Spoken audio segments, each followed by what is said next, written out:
Médina Cheikh TV, notre chaîne de lumière. Médina Cheikh TV, notre chaîne de lumière.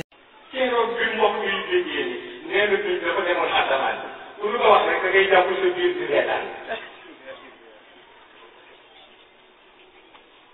mënu ni Ababacar sax loo wax mu ni dëgg la waaye lii du ko gëm lii buñ ko waxee fi mu jël waaye lii dem faji ko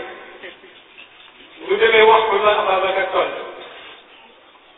moom la nitu dëgg di tontu parce que kilifa dafa am lu ñuy ànd ak moom ni ñuy ànd ak moom du ànd ak moom parce que mooy doomu diw du ànd ak moom parce que masin nangam lay sox ànd ak moom parce que dañ ko xam kenn du ànd ak nit di gëstu woo erreur la ma ne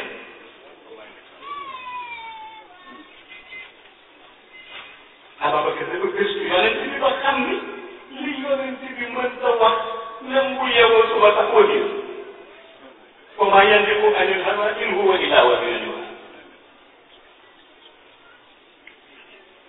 moo tax bi ñu ko fekkee ni ko sa waa ji li mu wax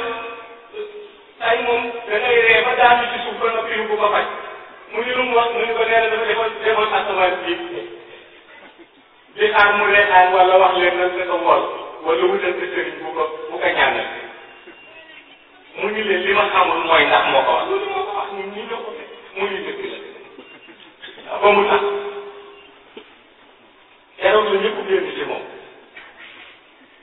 parce que defoon na ni du mës a gëm loolu waaye yàlla li muy doon xaritu yonent bi tax yàlla ni aw ma dëggalal ko ni maa ko subhaana alladi asra bi abdihi laylan min al masjid al haram ila al masjid al aqsa ñu ni lan la koy wut xam nañ ni léegi dem na lan la koy wut alladi baaraknaa hawlahu linuriyahu min ayatina mu ni lu tax yàlla ni innahu huwa samiul basir man may as-samiu mooy dinaa dégg ni weddi ngeen ma dëggal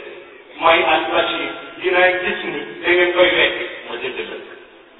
tànn naa tey Médina Cheikh TV bërëbu leer bërëbu Cheikh Tidiane Chérif mi nu jox Seydi Mouhamed El Cheikh sang bi di fi jàngale di fi seddale leer yi moom Mawlaaya Seydi Mouhamed El Cheikh sunu yaakaar